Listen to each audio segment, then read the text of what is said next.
Hello everybody and welcome to Amphlett Reviews, back with another Japanese deep dive for Seijun Suzuki's double bill review that I'm doing for Tokyo Drifter and Tattooed Life. That was released by Radiance recently and I have sold it because I no longer want to kind of revisit that movie. A theme that I've kind of noticed from this director, free for free now, very interesting. As mentioned in my Brand to Kill video, I thought that was quite a unique movie. I thought that was quite an interesting film. The fact it was so controversial during the time, the fact it led to his firing and blacklisting, from the creative process. And every time I've watched the extras on these editions from the Tattooed Life Radiance release and the Tokyo Drifter Blu-ray from the Criterion, it's always seemed to be a similar theme in terms of how he talks about movies, about the creative process, how he approaches scripts, his kind of back and forth with different studios, and talking about this idea of supporting himself, make sure he's looked after, make sure his crew's looked after, make sure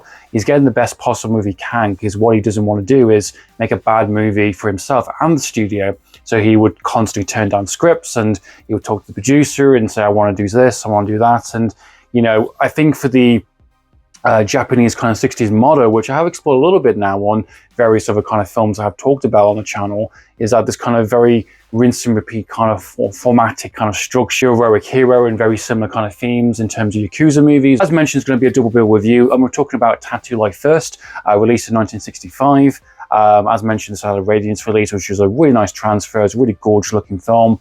Some really interesting extras, archival extras on that edition. And that film features two brothers that are basically on the run from the yakuza. The brother who's basically is a student, an artist who's a sculptor, and he draws, and he's going to like art school, basically kills a very important man in practically self-defense, but because of the nature of how it went down, and because the brother being more of the yakuza standing and more kind of the tough kind of figure, it's going to look very dodgy and very odd. The circumstances and the situation has gone down isn't going to play well and isn't going to be explained in the best light to his kind of own boss. So he basically has to go on the run. He basically gives his brother a choice, basically saying, thank you for helping, thank you for intervening, but I can't take you with me, essentially. You need to stay here, do your art school. You're not a killer by nature. You're not part of this. You're not as tough, or I don't want you in this world, this kind of very dangerous world.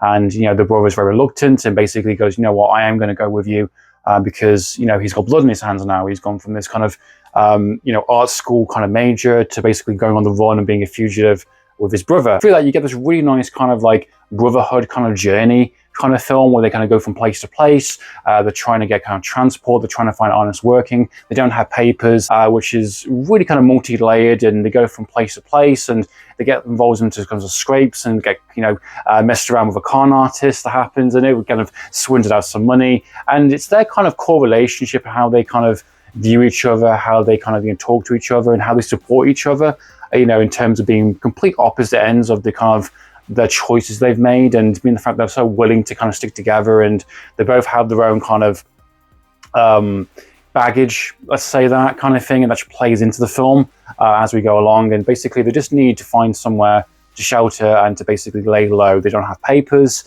they don't have kind of permits, and they are basically on the run from Yakuza. They can't go to the authorities because obviously what's taken down.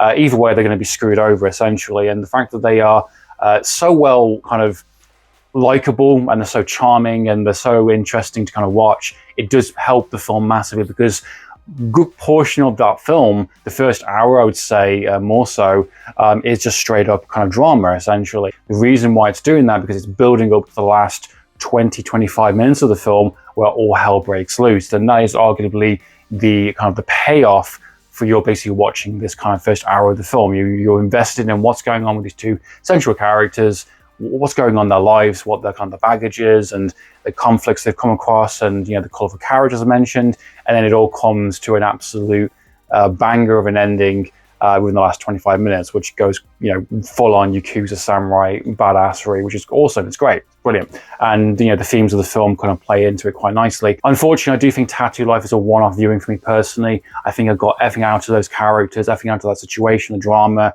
Even though I do like the last 20-25 minutes, it's awesome.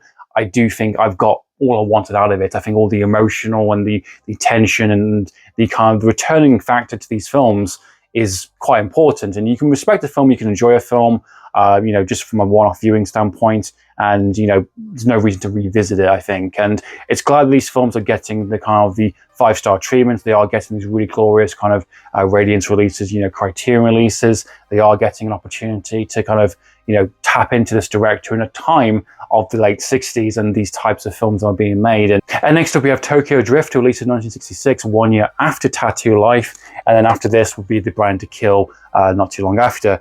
This is from the Criterion release. As you can see, I got this in the sale, as mentioned, on the previous video. There you go. So in the UK, and I believe in the US as well, you can get this for a pretty cheap price on Blu-ray with a nice HD transfer and some pretty interesting extras, some really deep dive into the making process of this film and the production history. There's a really good archival extra talking about his film process, how he makes films and how he gets scripts, as mentioned. This one, I think, was the strongest of the three that I watched. I think it's the most visually creative, for the obvious reasons, with the main character singing his own kind of theme tunes. And there's even a point where a character says, "That damn guy keeps singing, stop singing all the time." Again, the storyline is very familiar. It's very kind of similar to kind of very other Japanese movies, with the syndicate, yakuza, double crossing, and, you know, bad guys and good guys, and, you know, love and betrayal and all that, and blood oath and all that kind of stuff. It's all in here. It's all very traditional.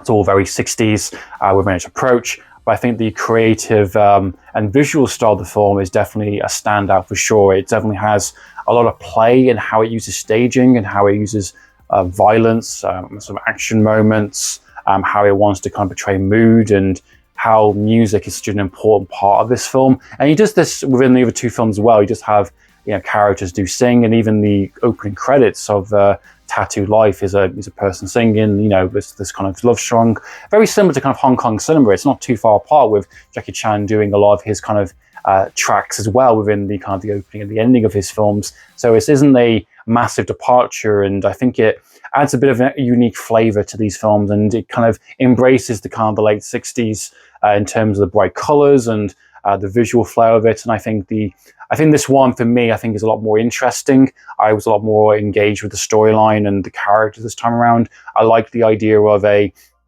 you know, yakuza boss basically dismantling his own gang, wants to go legit. He has a building. He wants to set up this kind of, like, you know, specific type of operation where he doesn't want to do crime anymore. And basically all the members of that disbanded kind of, you know, syndicate are basically gone. They're very angry. They no longer have a boss anymore, and they've kind of dispersed. And only one character remains, and basically he is known to be very kind of dangerous. He's kind of like known as a kind of a hurricane. He can get really angry and very violent and very nasty, and we see that through the the body scars and the kind of the bullet holes and stuff within his chest and his back kind of thing within late scenes.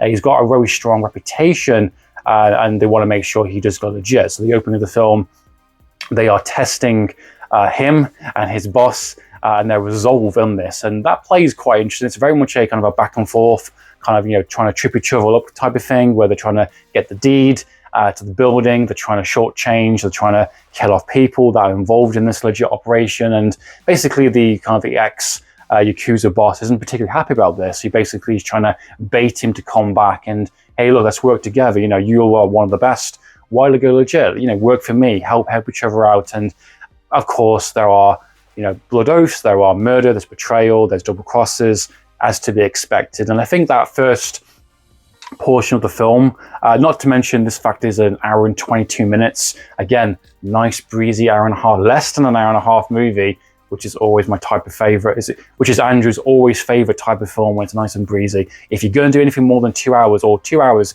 it has to be worth that running time. And I think, you know, with this director and this type of storyline, being it is quite simple, not to, you know, disservice the film, I think it's appropriate not to overextend it, which some other directors within Hong Kong and in Japan cinema, and especially in Western movies, can overindulge a bit too much. This one keeps it straightforward. It keeps its characters kind of a lot on its toes and very interesting. You get to know their actions and the resolve as the film plays out. And I think, again, like I mentioned, it has very interesting staging. There's some really cool ideas. I like the kind of the double cross section where our main protagonist character kind of gets tricked into going into kind of a elevator and kind of gets knocked out. That's quite interesting. And and there's some interesting kind of gunplay and how it's used within the colors and the lighting. And it all boils down to very similar types of themes from time to time again.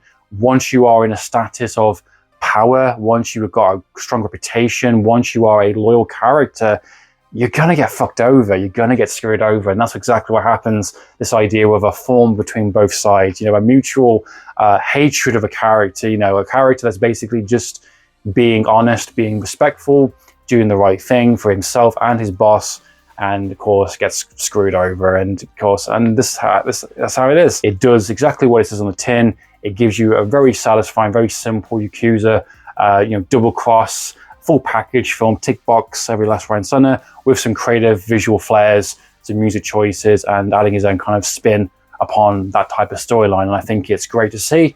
I think, unfortunately, I have seen movies similar to this. You know, the only one that comes to mind at the moment is Sympathy for the Underdog, Kenshi Fukusawa film, which has a somewhat similar storyline in terms of kind of like a character coming back from being in prison and basically wanting to kind of take down the organization. Whether it's something you're going to return back to is another question for me.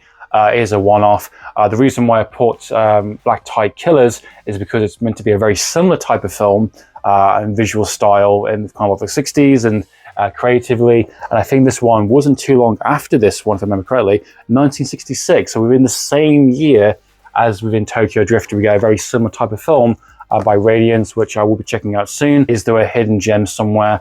Is there a diamond within the rough? I'm very curious. Please comment down below. So meantime, guys, I'm for reviews. Signing out.